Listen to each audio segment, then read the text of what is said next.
and her team that's here from the KV Chamber. Thank you for joining us and going through this with us this morning.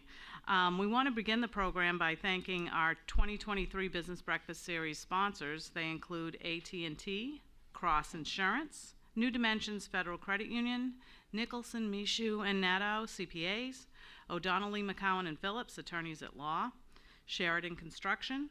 Our print media sponsor is the Morning Sentinel. Our radio sponsor is the Mix 107.9. And our video sponsor is Kennebec Savings Bank. I would remind you at this time to please turn off your cell phones in consideration of our speaker. We are also live streaming this. I tell you that so you make sure your comments are appropriate because we can't edit those out. That being said, this is being recorded as well. It will be rebroadcast on the local access cable channel, and it will also be put up on YouTube so that you can share it or watch it any other time. I want to thank today's breakfast spotlighter, Mid-Maine Homeless Shelter. I hope you had an opportunity to speak to the ladies out back by the coffee. And I want to welcome our newest chamber members. They include Best Buddies International, Boulerice Management LLC, Discover Osteopraktic Physical Therapy, E2 Tech, Framework for Fundraising, Ivy Hydra Lounge, Maine Affordable Energy Coalition. Upcoming, there's more. Maine Savings Federal Credit Union, Main Street Provisions, that just had a soft opening yesterday, by the way, on Main Street, Purdue Global, Royal Hong Kong Barbecue, and the U.S. Small Business Administration. Upcoming events, we would like to invite you all to attend. We have a ribbon cutting on Wednesday, October 18th for the grand opening of Baking with Danielle. She's located at 33 Temple Street where the REM office used to be located. If you were unable to attend the super raffle, we had it last Thursday and we have a bunch of gifts at the chamber. You are welcome to come in at any time and pick them up. We're open Monday through Friday, 8 to 5, and I think Cindy has them all sorted. So she knows where stuff is. We have another ribbon cutting on Wednesday, October 25th at 4 p.m., and that will be at Main Street Provisions, the new place that just opened up yesterday, 62 Main Street, where Tardif's Jewelers used to be. The next business breakfast will be held here on Thursday, November 2nd, where Terry Swanson of Swanson Consulting will be speaking on the nature of conflict in organizations and conflict resolution.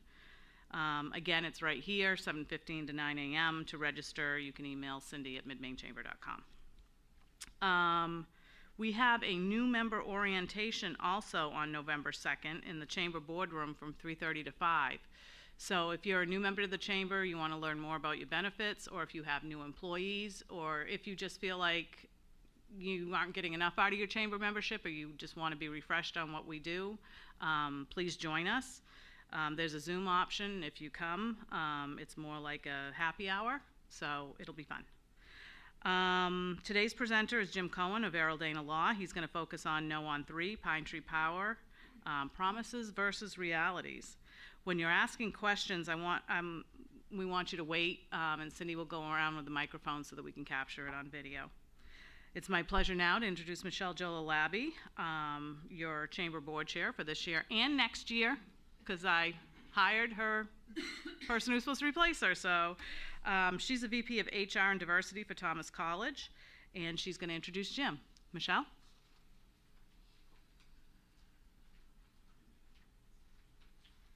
Good morning, everyone. It is my pleasure to introduce Jim Cohen this morning.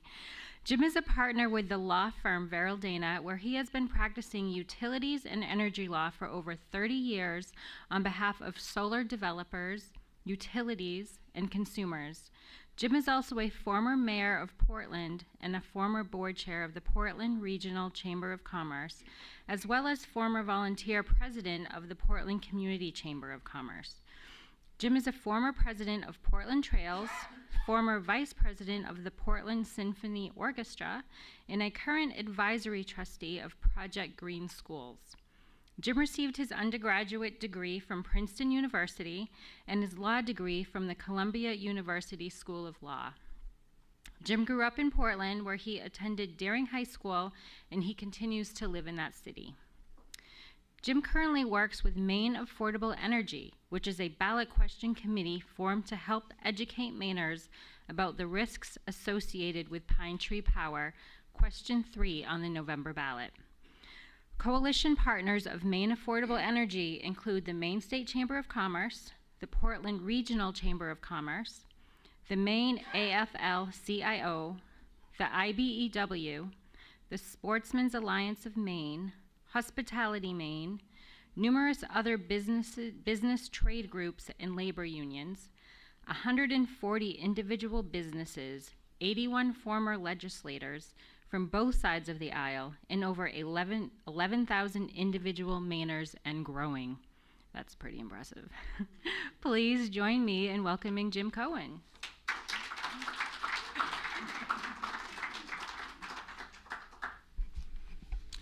Thank you, Michelle and Kim, for that gracious introduction, and great to see all of you here this morning. Can everyone hear me okay? Perfect.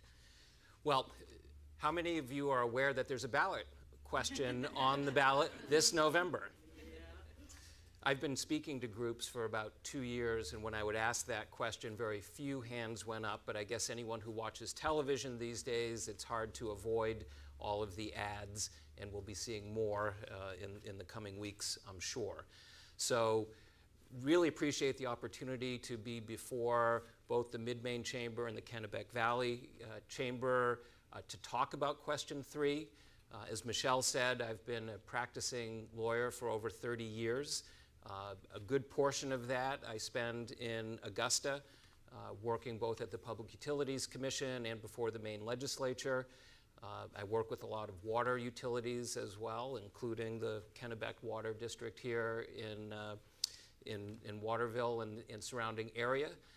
So I come at this issue with a bunch of different perspectives, having served in the capacity as an elected politician, working with quasi-municipal districts around the state, as well as working with business groups. And I've never represented Central Maine Power in all the years that I've been practicing law. I used to represent what was Bangor Hydro, if those of you here remember Bangor Hydro. So I've worked on the utility side as well. So I have a unique perspective, and for the last 4.5 years, yes, it's been 4.5 years that these discussions have been going on, that we've been evaluating what is really a significant change. We're going to talk about that, this significant change, and just for perspective, I'm going to put hopefully this works, perfect. So hopefully everyone can see that, because that's what we're going to be voting on. That's the starting point. We're going to be voting on question 3, and the words that we'll see on our ballot are, do you want to create a new power company governed by an elected board to acquire and operate existing for-profit electricity transmission and distribution facilities in Maine? Now, that was a very carefully worded question designed to be both understandable as well as accurate. It actually was it was put forward by the ballot question committee, Our Power, and after the Secretary of State came out with the wording, they sued the Secretary of State because they wanted to add a whole bunch of other kind of marketing words, and the Secretary said no. The law court said no. The only thing that's missing from this question, it used to say a quasi-governmental authority, and the law court said it's accurate, but who in the world knows what a quasi-governmental authority is, so don't include it in the ballot question. Behind that question is a 35-page law that actually spells out what we're voting on, and that's more of what we're going to be talking about today. So, Governor Mills, a few weeks ago, came out with a statement basically reiterating what she said 2 years ago when she vetoed this bill before the Maine legislature. And she talked about it as a rosy solution to a complicated problem. She talked about how this would be years and years of litigation, that the board that would ultimately run this may be unqualified, and that while we're spending all of this time worrying about who owns the grid, what we're not doing is some of the things that were important to her, like trying to address climate change issues or making sure that our system is reliable. So she wasn't alone. There have been many other groups, and Michelle talked about the Maine Affordable Energy Coalition, which I've been working with for over 3 years now. But former PUC chairs and commissioners have come out and said, make no mistake, this is a government entity. It's going to be controlled by politicians, and that may very well mean less investment in our grid. They were joined by labor unions, business groups. In fact, the Mid-Maine Chamber was one of the very first organizations to come on board the coalition in opposition to question 3. The electric grid is critically important to all of our lives. We're here in this room, the microphones before us, the cameras in the back of the room, all need electricity. When the hurricane came through several weeks ago, many people lost power. We relied on our electric system to do the right things, to bring in the people needed, to restore power quickly. We rely on that system to make investments in the grid, to run all of the complicated systems, because behind having our lights on requires a billing system that works, a customer relations system that works, a metering system that works. There are dozens of systems, any one of which, if it doesn't go perfectly right, will create major problems. And so the utilities we have done this work, and the people who work for these companies, they're our neighbors, they're our friends, they may be our family, and they're from right here in Maine working to keep the lights on for us. So that's the system we have now. So, quick overview. Why are we concerned about question 3? And we're going to talk about these, and hopefully you all can ask questions about these. But first of all, decade of legal process, and we'll talk about why it's a decade. $13.5 billion of costs. So when you think about it, we're not starting from scratch. The very first thing we have to do is buy Central Maine Power and Versant Power, which will cost billions. So we start out far in the hole. We're actually not getting rid of for-profit entities. So there's a lot of talk about, oh, no longer will there be for-profit entities, but no, we're actually going to bring back on board a for-profit grid operator, and for the first time, they will charge us money, extra money for operations of at least $82 million a year. That's a concern. Right now, we have investors who own our utility. If consumers own the utility, the buck stops with us. So 100% of the risk now falls to us. That's a concern. The regulatory structure, we're voting on a process. I used to serve on the Charter Commission in Portland. I was vice chair. We changed our charter to change how our election of mayor took place. As a former mayor, I thought the system was broken. We spent a lot of time studying a new system. We made an incremental change to it based upon a study of other peer cities around the country, and we picked a model that was studied carefully. This proposal picks a regulatory structure that is only in place in 2 jurisdictions around the country unsuccessfully. It's a model that is very concerning, and that's what we're voting on. And the final point is, this is going to raise our rates, and it will raise our taxes as well, and we'll talk about why. So those are the high-level concerns about question 3. What would question 3 not mean? There's a lot of promises out there. Of course, if we create this new structure, suddenly the environment's going to improve, the lights will never go off, our bills will go down. Several weeks ago, our public advocate came out and made 3 points. One was, it's not going to improve. There's nothing in question 3 that assures that service quality will improve. And a study that was done by the Public Utilities Commission 3 years ago said the only way service quality improves is if we pay more. So there's nothing in question 3 that assures better service. Our rates. Public advocate said there's nothing in this bill that assumes that assures that rates will go down. If anything, there's analysis that says the opposite. We'll talk about that. There's nothing in question 3 that says our climate will improve, the way we operate the system, that it will result in an improved environment. Nothing there. So that was our public advocate making those 3 kind of baseline statements that we agree with. For-profit companies, talked about that a moment ago. Central Maine Power and Versant are for-profit companies. That new grid operator, in the words of that 35-page bill, must be a private company. So we don't get rid of for-profit companies either. And finally, there's a number of small consumer-owned, publicly owned utilities around the state that do very well. They also look nothing like what is being proposed here. In fact, I mentioned that there are only 2 in the country. One is the Puerto Rico Electric Power Authority, PREPA, and the other is the Long Island Power Authority.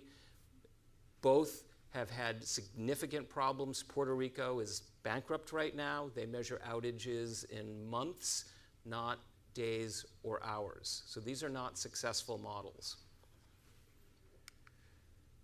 So let's talk a little bit about the system we have, because we're being asked to change the system we have. And there's a lot of confusing information out there about what is that system. That's a system that I've been part of for years, representing clients in front of the Public Utilities Commission. So I have a photo up there of a rate case that we worked on years ago, back when we used to use paper, but filled volumes because there's a regulatory bargain, which is we've agreed it's not efficient to have multiple companies running wires down the street. We tried that back in the late 1800s. We found that's a bad idea. We don't want to, so we're just going to have one set of wires. It's a natural monopoly. But because it's a monopoly, we can't let a private company charge whatever it wants, so we're going to regulate it. And that's what our system is today. It's a heavily regulated natural monopoly. It's one where it mandates that the service quality be safe, adequate, and rates are just and reasonable. All that's in statute, and that's the work of the Public Utilities Commission every day. If CMP or Versant want to raise rates, they can't just wake up in the morning and say, we're going to raise your bill. They have to spend about a year of litigation, and this is real litigation. This is litigation with witnesses and briefs and discovery and hearings, and it fills volumes that look like that. And we have a public advocate who we pay for in our rates to be there fighting for us, heavily litigated. A year ago, the governor and the legislature were concerned that that system still wasn't good enough. So they passed a law, it was LD 1959, and it said not only do these utilities have to meet certain standards, there are 6 specific performance criteria they needed to meet. If they don't meet them, they can be fined significantly. If they continue not to meet them, they can actually have their franchise taken away. So that's in law today. So that's the structure we have today that we're being asked to change, to do something different.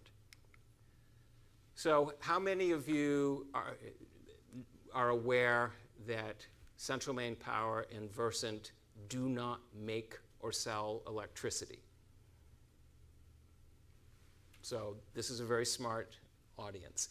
25 years ago, there was a major change in our electric laws, and it took Versant and CMP out of the business of owning those generating plants. So they don't make electricity, they don't sell them. There are 12 or 13 states that decided to adopt that model. The rest of the country, the utility makes and sells electricity as well. But we don't do that. So that's significant, because how many of you have experienced your bills going up recently? Exactly. And the campaign for Pine Tree Power has been trying to capitalize on that, saying your bills have gone up. If you want to stop your bills from going up, vote for question 3. But what they're not telling you is that those orange bars are the supply costs. Those are the costs that are going up. Those are the costs that have nothing to do with Versant, nothing to do with CMP. And so nothing will change with that orange bar, regardless of who owns the wire. In fact, if you look at your electric bill and where your money is actually going, the biggest chunk, that gray bar, is going to the electricity you buy, and CMP is just collecting the money and sending it off to some other producer of electricity. The fees you pay to Efficiency Maine, CMP collects it, sends it off to Efficiency Maine. Their operating costs, CMP and Versant actually don't earn a profit on the operation. So all the people that they hire and all those salaries and the trucks and the fuel, all of that, we don't pay a markup on it. So whoever owns the grid, nothing changes. That is more than 85% of your electric bill. Nothing will change. It's only that last less than 15% that this ballot question would have anything to do with, which is a pretty small percentage for such a major change we're contemplating.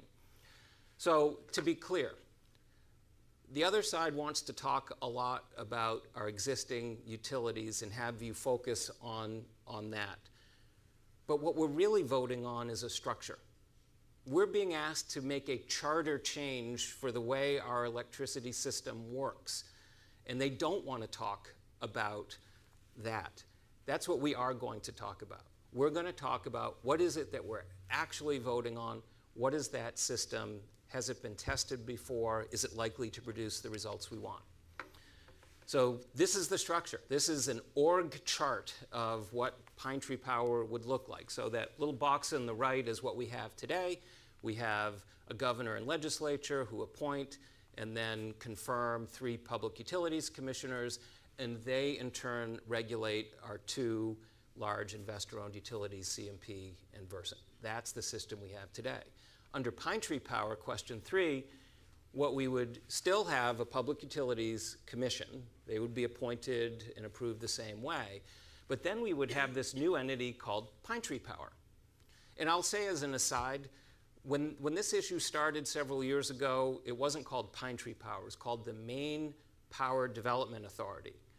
And then COVID shut things down. There were studies, and there was more studies that still had to be done that never happened. And then after COVID shut things down and the legislature came back again, it reappeared with a new marketing title, Pine Tree Power. So that's why it's called Pine Tree Power. It would be governed by 7 elected members. Now, their only qualification is A, they have to be 21 years of age, and B, they have to live in their district. That's it. Otherwise, it's an election for a politician like any other. They, in turn, will appoint 6 more people. Collectively, in that 35-page law, those 6 have to meet some qualifications: finance, management experience, electricity, etc. But nothing says that any one of those individual appointed members has to have any particular quality. In fact, if one of those members possessed all of the qualifications and the other 5 don't need to have those qualifications. Regardless, there's not even a process of confirmation. So I'm currently the board chair of the Northern New England Passenger Rail Authority. I was appointed by the governor. I had to be approved by the Transportation Committee of the legislature and ultimately the state Senate. There's no check and balance for those 6 appointed members. So these 13 people are going to govern our grid.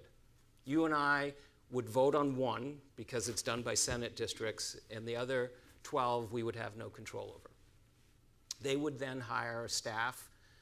It's a state agency. It's a quasi-governmental authority.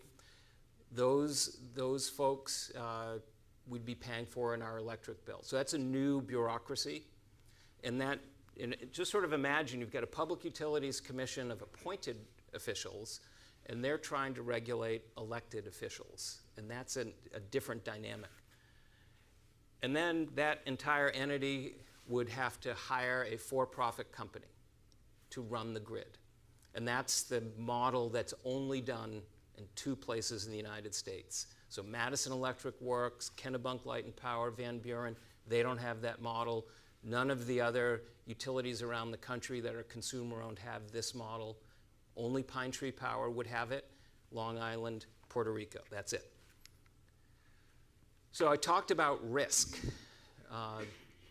So right now, if any of you are involved in local government, taxes are set based on an expectation of what running government is going to cost the next year, and there's a budget put together, and then taxes are figured out based upon what we expect this is going to cost all of us. That guess will be wrong. The only question is, By how much and in what direction? And it's the same in the utility world as well. A budget is brought to the Public Utilities Commission, they fight about it for a year, and then rates are set. But if more costs occur, that's on the utility to absorb that. Now imagine there is no shareholder anymore and costs are higher than we expect. That risk is now on us. If there's a major storm and it costs more, that risk is on us. Any of you remember what happened in Texas a few years ago when there were extraordinary winter conditions and the power went out?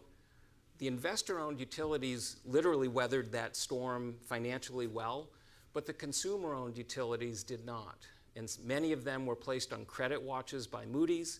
One of them actually went bankrupt.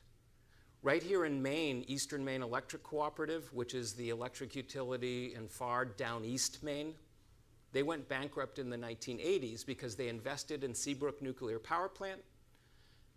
The costs doubled over the course of that. It was a strain to many of the utilities in New England. Eastern Maine Electric Cooperative couldn't handle that extra strain. They went bankrupt, and because they didn't have a shareholder, all of those costs ended back on in rates. And they had among the highest rates in the state because they paid surcharges to pay off their creditors for years. This is a timeline. I apologize, it's a little busy, but it's important to understand sort of step by step what question 3 does. I'm just doing a time check. So this November we'll be voting. If it were to pass, one question is it constitutional? And remember, what we're being asked to do is take over 2 private companies. That's the weight of government saying, it's not like a road where we're trying to build a highway and we need a particular parcel of land, and so eminent domain is used. This is 2 private companies now that the state, that we'd be voting on taking them over. There's a real constitutional question that would be raised. We've had many law court cases over the last several years over ballot questions not being constitutional, and this is one more of them. Let's leave that aside. In 2024, in November, we'd be electing our board, so that's a little over a year from now. That board would meet for the first time in 2025. One of their first orders of business, pick those 6 other people. Then they have to study taking over CMP and Versant, and it's not optional. There's no option to say we're not going to take over CMP and Versant. That 35-page law requires it. That takes about a year and a half under the bill to study that and ultimately come up with an offer. Well, there are lots of different numbers floating around. The utilities think that they're worth about $13.5 billion. The other side says, no, it's only $5 billion. If anyone came to take your house and offered you half of what it was worth, you'd probably fight that. And when we're talking about billions of dollars, you're going to fight that. So now we have the litigation phase. A public advocate a few weeks ago said, expect 5 to 10 years of process. Long Island Power, that other utility I mentioned in New York, they actually didn't have litigation. It took them 13 years to go from start to finish. On average, it takes 10 years. In the early mid-1990s, I worked with 2 small water companies. One was in Rangeley, one was in Winter Harbor.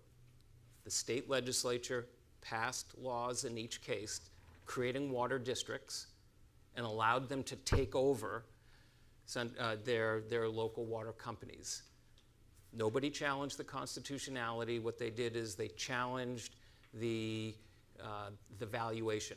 The litigation for each one was 3.5 years. Litigation has gotten longer, not shorter, in the last 25 years. This is statewide. It's 2 companies, billions of dollars. 5 years is not unreasonable for that litigation. So we're now into 2031. The governor's climate action plan goals have come and gone. We've spent all of our time fighting about who owns the grid, not how can we make it better. And at that point, when the law court gives its final ruling, that's the first time we're going to know exactly how much we're paying. So we're being asked to write a blank check in November of 2023, and we're not filling in that amount until perhaps 2031. Now, I don't know about you, I don't walk into a car dealership and say to the dealer, I'd like to buy a car, I have no idea if this car runs, I have no idea how much you're charging me for it, why don't you let me know in about 5 years and then I'll pay you. That's what we're being asked to do with question 3. Then, once we know that dollar amount, we've got to float bonds. They are fully taxable. There's no tax break for them.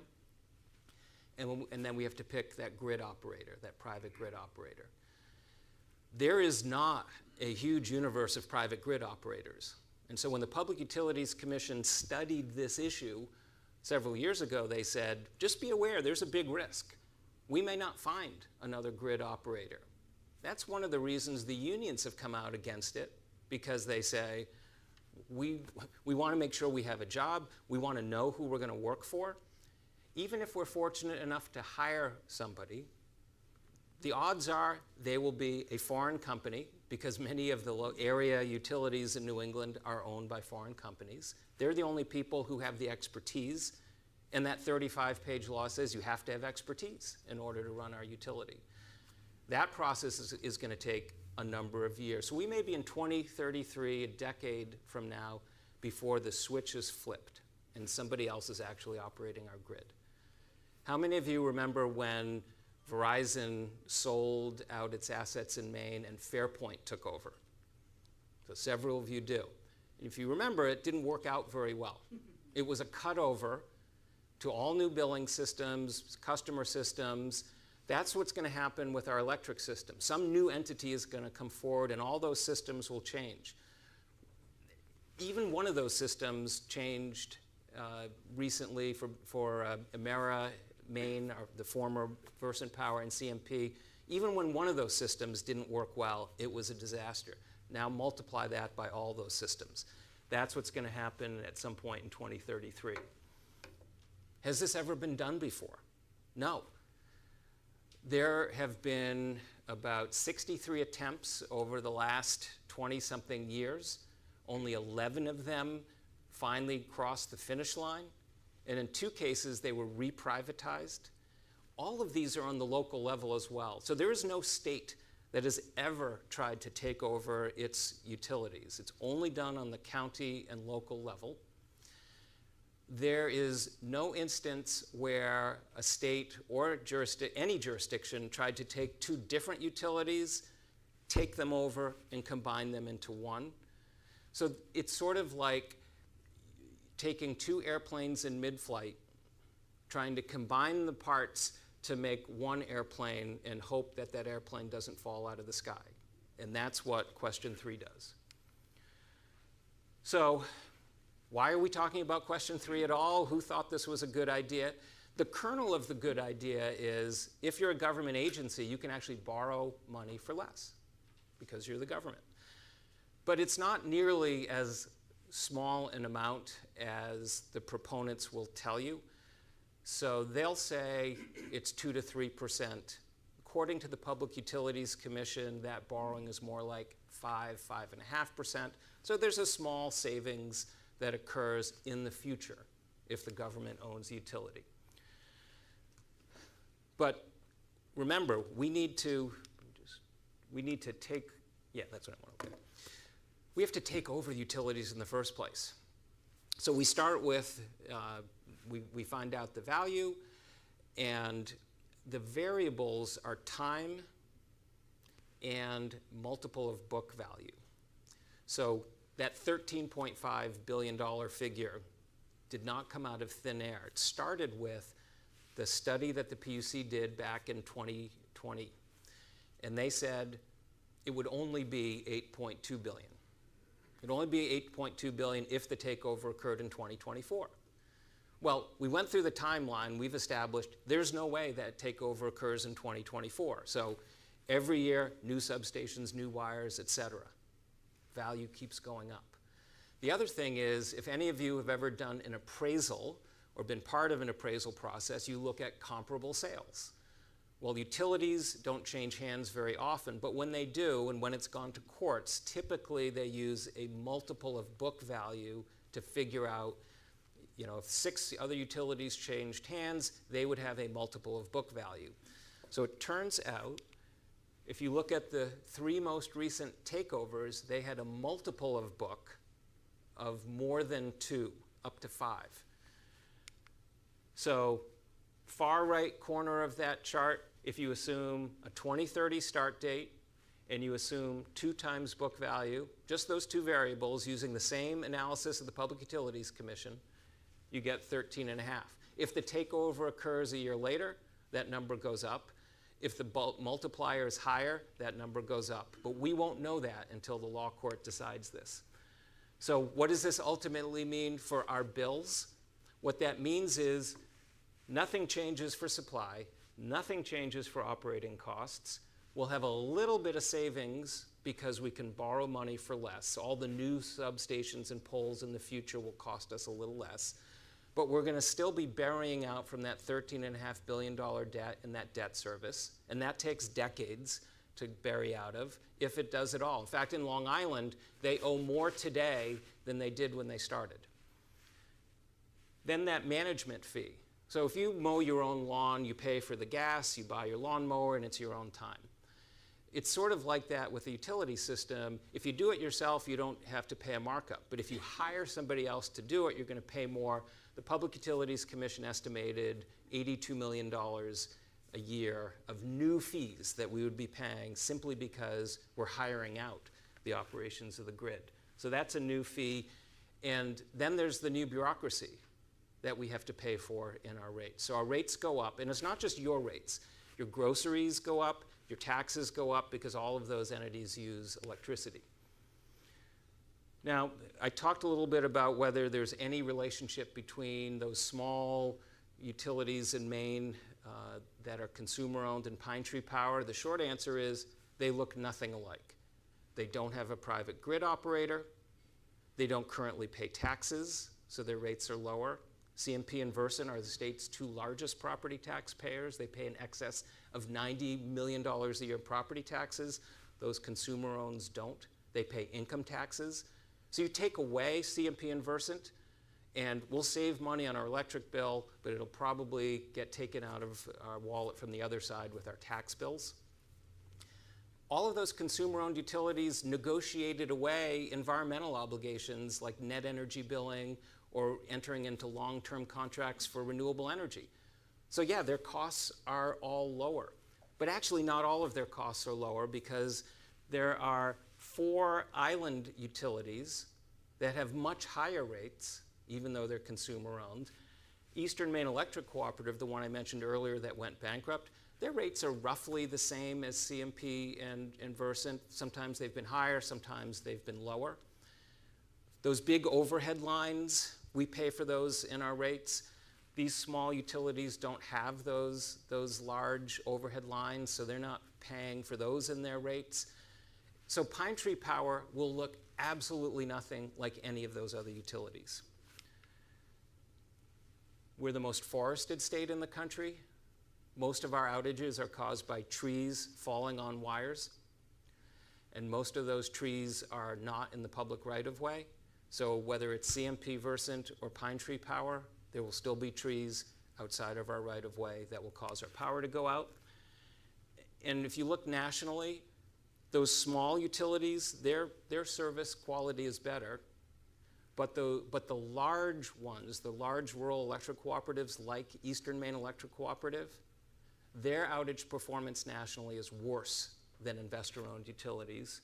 And you can see even when you compare CMP to the 3 largest consumer-owned utilities in northern New England, CMP's performance is better than those. So bottom line, we've got a decade of process. We've got to dig a hole of debt to take over these utilities. We'll be hiring a for-profit company we don't know, and we'll be paying extra money for them. And there's no guarantees. So we're taking a huge risk that somehow our rates are going to improve, somehow the environment's going to improve. For politicians, we don't know, and grid operators, we don't know. And so when you think about it, what have we ever voted on at a ballot that's this complicated, involves this much money, and is so important to our everyday lives? And that's the risk of question 3. So I want to thank all of you for patiently listening. Hopefully you're a little bit more educated, and I'd love to be able to answer any questions that you have, and it looks like we have some time.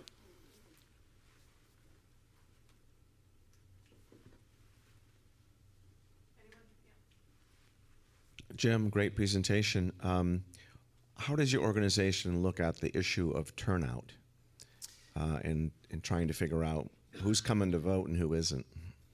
Paul, thanks for the question. And so obviously there's a campaign going on.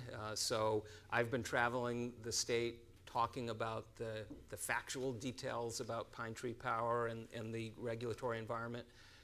But there are others on both sides who are out there worrying about the campaign piece. Because once something is on the ballot, now all of you become the people who will decide this complicated question. All of you who need to be educated. And I'm sure everyone in this room is going to vote, but there will be people out there who won't vote. And this is an off-cycle election. There are a few jurisdictions like Portland where there's a mayor election and turnout will be a little higher. But there are many communities where there may be nothing other than the ballot questions that attract people to come to the polls. So I think both sides are out there trying to turn their people out. If this election were next year in a presidential election, nobody would worry about turnout. Turnout would be driven by the top of the ticket. But I would just say, please tell all your friends, family, coworkers, and others, get out and vote. Obviously, however it is you vote, but this is a decision that the people of Maine are now making, and it's really important to get out and cast the ballot question to decide.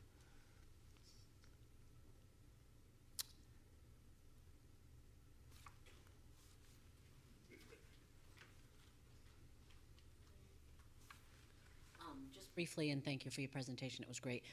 How did we get here? Like, where did somebody just thought of this idea one day and here it is, or how did we get here? Yeah, thanks for the question. How did we get here? So I've been working on this issue for 4.5 years. The proposal to have a quasi-governmental authority was put forward late in 2018 and came before the legislature for the first time as what I said earlier is the Maine Power Development Authority. It was not a ballot question proposal at the time. It was an actual up or down vote for the legislature to create this entity called the Maine Power Development Authority. The legislature looked at it extensively and they decided this is really complex. There's a lot of unanswered questions, and before we could possibly cast a vote, we need to understand it better. So they decided to hit the pause button and to commission our PUC to hold a study, to hire a consulting firm, and they did that. It was London Economics International. They gathered a bunch of data and information. They sought information from the public, and then in February of 2020, they released that study. And one of their recommendations was there's still unanswered questions and more study is needed. So the legislature started talking about it in February of 2020. And then we all remember what happened in March of 2020. The state shut down, including the legislature. So that additional study, that additional analysis never happened. So over the course of the summer and fall of 2020, a group of supporters came back with a new bill. They rebranded it to Pine Tree Power. They changed it to have elected board members rather than appointed board members. They worked hard to try to negotiate with the unions and other groups. So Governor Mills called it a patchwork of promises when she vetoed the bill, because there were these negotiations offline trying to change the bill around. to meet public, to try to bring certain groups on board. Ultimately, they were not able to bring those other groups on board. And then the legislature took it up, and they also changed it to not be an up or down vote. It was a vote to send it out to the voters. So there were a number of legislators who looked at that and said, I support having the people make this decision. I don't necessarily support it myself. So a majority of the legislature said, yes, we should send this vote out to the people. The governor said, I can't in good conscience let this go out to the people if it's a bad idea, and she listed a number of reasons why she thought it was a bad idea, so she vetoed it. The legislature upheld that veto, so then those same supporters went out and collected signatures, and now we find ourselves on the ballot. Here we are. Jim, you said that there are only a few bigger companies that could handle operating the grid. What's to prevent Iberdrola, Avangrid, or Versant from bidding to do what they're already doing? Yeah, that's a great question. And one of the things the governor had noted in her opposition is there was a chance that the same utilities we have right now that we'd be paying billions of dollars to buy their assets could come back again and be the same operators of the grid, charging a markup for their services on the operating side. Now, the proponents of the ballot question have suggested that that's not possible. I don't know for sure why they are suggesting that, but there's actually two parts to this ballot question. Part one, which is what we've talked about, is the takeover. Part two, that nobody is talking about, sets up a process about fitness to serve. And there are 8 criteria that would say if an investor-owned utility in Maine failed to meet 4 of these 8 criteria, then they could be forced to sell off their assets and somebody else come along. Now, there's no guarantee that that process ever happens. We don't know the results of that process. But the only investor-owned utilities that would be prohibited from operating the grid would be a utility that is found unfit to serve. So unless CMP and Versant went through a whole proceeding and the Public Utilities Commission found them unfit to serve, then they could be our grid operator in the future. In fact, I've heard in front of the legislature some of the proponents of Pine Tree Power say, well, if we don't find an operator, we can still ask CMP and Versant to stay on. So I've heard them say both things, but I think the right answer is CMP and Versant could be a grid operator in the future. So those two companies wouldn't own the assets anymore because we would have bought them for, say, 13.5 or 5. You know, we'd have bought them. So the quasi-municipal entity owns it.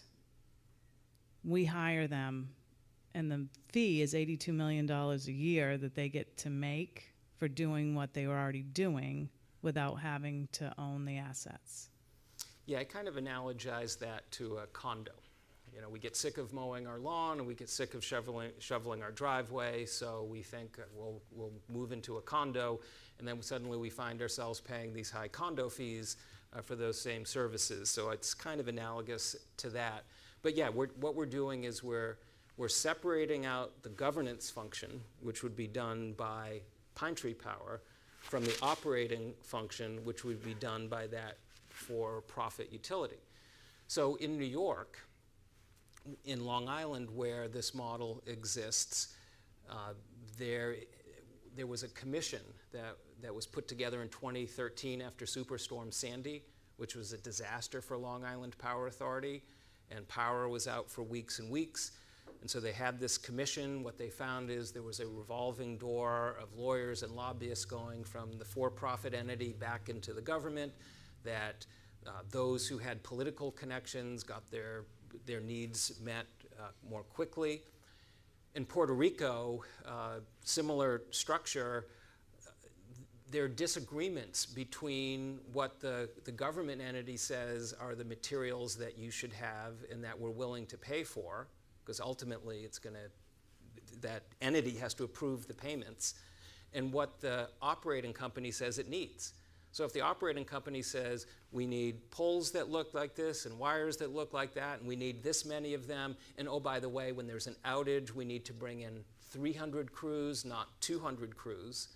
If there's a disagreement between those two entities, we may not get the crews we need. We may not get the poles that the operator says we're supposed to have. Now there's finger pointing. Who's responsible for that? Each side is going to say, you should have gotten by with what we said we're willing to give you. The other side is going to say, well, the power went out and it was the politicians' fault. And again, that's what's happening in Long Island right now, where they're deciding either we should get rid of this model with two, or we should privatize it or make it fully public. So those are conversations happening right now in Long Island. They did explore getting rid of their private grid operator, and what they found is they couldn't find anyone else to come in, and so they kept PSEG Long Island, and that's a New Jersey company, which I believe may have some foreign ownership as well, and that's who's operating the grid in Long Island. So these are the risks that come about with what I'll call a hybrid system, where you have divided authorities that aren't divided today. And by the way, then somehow there's an unelected board of appointed public utilities commissioners who have to step in and try to tell elected officials, this is what you should have done. And what tools do they have? If something goes wrong, who do they blame? So one of the reasons the public utilities commissioners who came out against Pine Tree Power, one of the things they raised is, you know, when CMP or Versant does something we don't like, we can fine them. When any investor utility does something we don't like, that's how we enforce behavior. We can get them to change their management, et cetera. We can even force them to sell. I do a lot of work with water utilities that are consumer-owned, and they do a great job, but the PUC doesn't have a tool to regulate performance. So if a bad job is done, you can't levy a fine against a consumer-owned utility, because who pays that fine? We do. So the incentive of those elected politicians to behave a certain way, the Public Utilities Commission doesn't have a tool to enforce better behavior, which has been a major concern about changing our regulatory structure. Other questions? Yes. I don't know if I need that. I can speak pretty loud. Thank you for coming and talking to us this morning. Are you seeing that it's harder to gain traction or any difference in the polling since the OPA recently filed against CMP on storm restoration efforts? And is Pine Tree Power using that to their advantage? Yeah, so that's a great question. And if for those of you who might not have seen it, about 3 weeks ago, the public advocate for the state of Maine suggested that the Christmas storm that we all experienced a year ago, where our power went out and power was restored much quicker than any of us expected. It cost Central Maine Power $53 million of their money. Their shareholders fronted $53 million to pay for that power to be restored. And what the public advocate said is, yes, CMP restored power in 4 days, but their bylaws, their guiding principles said 8 days was appropriate. And so because CMP spent money to bring in more crews to fix the power faster, that they shouldn't be reimbursed for that $53 million that they spent, which to my mind really illustrates what's going on. Because translate that same scenario to Pine Tree Power, and let's say Pine Tree Power made a bad decision and spent $53 million. There's no shareholder to pay that $53 million. All of that falls to us. The other thing that is illustrative is CMP actually did a good thing. They restored power twice as fast, than anyone expected. And their reward for doing more than they were asked is to say, we're not going to reimburse you anything for that good service. So, to my mind, the system works because the public advocate is going to advocate for non-reimbursement. We have a regulatory process that's going to sort this out. Now, if you talk to CMP, they'll say, it actually didn't cost us any more money because we could have hired half as many crews to work twice as long, or we could hire twice as many crews to work half as long. The price is the same, and we did a better job. And that's what CMP did. Ultimately, the Public Utilities Commission is going to look at this and say, maybe CMP was imprudent, or maybe they won't. But if for some reason they find it's imprudent, their shareholder will absorb that cost, not us. So thank you for that question. So hypothetically, you're sitting around a table with some of your friends, maybe at a happy hour, and some stranger has decided to join your table, and he comes forward with some yes argument. What would his or her number one yes argument be at that table? And if you were sitting at that table, how would you respond?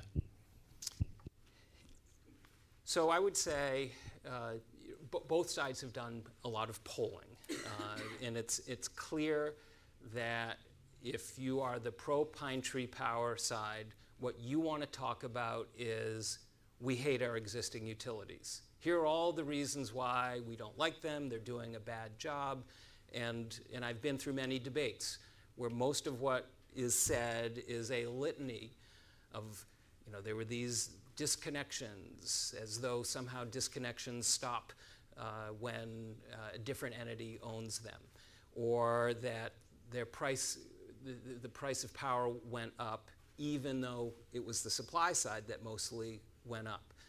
They will talk about, and what I would hear from the person at the bar would be, anything's got to be better than what we have now. My response back would be, this really isn't a referendum about our existing utilities, because utilities do come and go. We have Versant Power now, and they've only been with us for about 3 years. Before that, it was Mid-Maine, and before that, it was Bangor Hydro and Maine Public Service. So utilities come and go. Management teams at utilities come and go.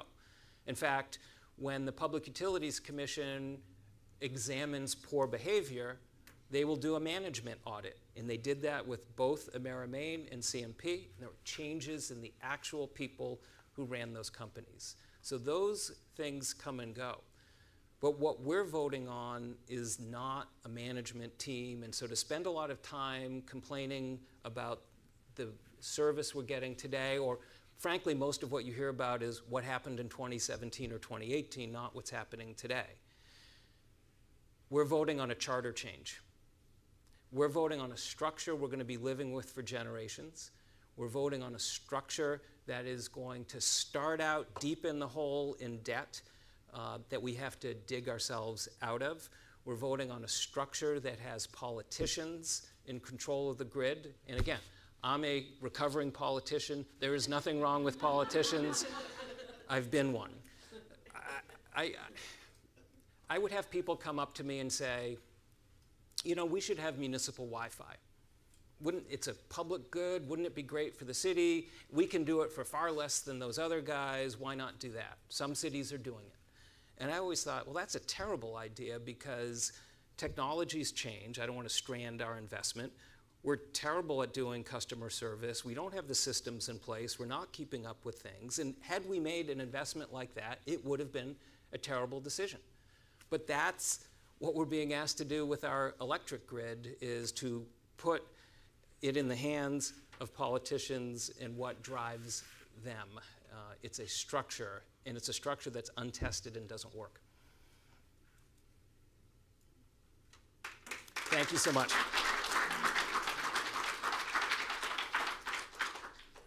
I want to thank you. Thank you so much. Well, Bixby chocolate's heavy. It's very dense chocolate. So on behalf of the Kennebec Valley Chamber and the Mid-Maine Chamber, we do want to thank Jim for being here today. Want to remind you to take a minute to fill out your evaluation form on the table. You can either leave it on your table or you can bring it to the registration table on your way out the door. There are bumper stickers on your tables. There's information one-sheeters.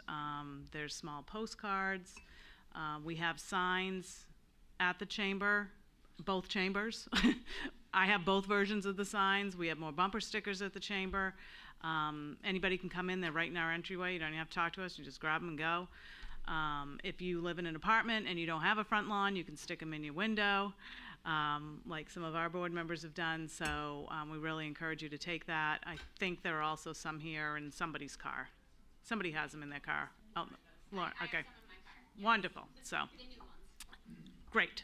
That has a bigger 3. And a bigger no. It does. My partner took the sign out of our lawn the other day, and the neighbor came over and started yelling at him, "You need to put that back in. What are you taking that out for?" And he's like, "I just need to mow the lawn."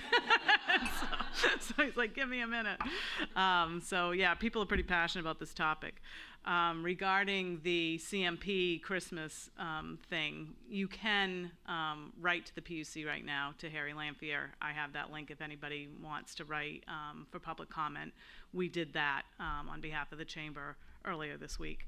I feel like CMP gets criticized for everything. If it had been 8 days over Christmas, can you imagine the outcry that people would have had? I mean, good Lord, we were so excited when they turned us on at Christmas. We ran out all the butter cookies. They got all our butter cookies, and those are my favorite. Yes. Thank you, Cindy. So I also want to let you know that their Hallowell City Hall Auditorium on Wednesday, October 11th at 6:30, they're having a Pine Tree Power debate with both sides of this issue. So if you want to attend, tickets are required, but they're free. And it's you would contact City Hall in Hallowell for tickets, which is phone number is 430-4403. Gary Lamb is right here. Raise your hand if you want to chat and have any interest in attending that. We have some great door prizes. We have a ton of door prizes. Holy Toledo. This is like a BAH of door prizes. We have 4 Maine Film Center tickets with 4 small popcorns donated by the homeless shelter. And that's going to Nick Bolliger from Sheridan Construction.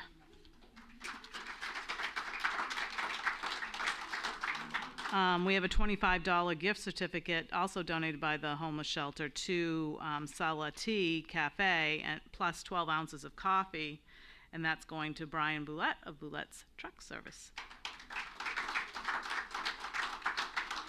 A $10 gift card and mug donated by Aroma Joe's is going to Cliff Hannon from Four Seasons Wealth Strategies. Martha, can you help her? Yes. Thank you. We have Ocean Mist Bath Bomb and Hand and Body Soap donated by Valley Spring Essentials, and that's going to Leanne Rogers from Sheridan Corporation. Yay. I love these. These are my fave. The Ocean Mist Bath Bomb's my fave. That's a turquoise and white one. $25 value stemless wine glass and opener kit donated by Maine State Credit Union is going to Christy Grant from Maine General Physicians Practices. Another $25 wine glass and opener, no, where am I? $25 value leather pad folio donated by A to Z Computing. I know what I mean. That's going to Dwight Littlefield. Now we have a New Dimensions Federal Credit Union swag bag donated by New Dimensions, and that's going to Gary Lamb from the City of Hallowell. $25 stemless wine glass and opener kit donated by Maine State Credit Union, going to Paul Boudreau and Associates. Paul. And we have another swag bag donated by New Dimensions, and that's going to Tiffany Moody from Advance One Cleaning. Now we have Franco-American Liquid Gold, $30 value, Hudamaki Chinette swag bag, donated by Hudamaki, going to Martha Wentworth, baby. Yep, everybody loves that. $30 gift card to Heritage House restaurant donated by the Heritage House is going to Tom Cook from PFG North Center. And we have a $100 valued 15-minute photo session, including 5 edited digital images and online print release donated by No Negatives Photography. And that's going to Sean Mishu of Seacoast Security. So thank you all again for being here. We appreciate your time. Again, if you want stickers, posters, signage, let us know. We've got it. Have a great day.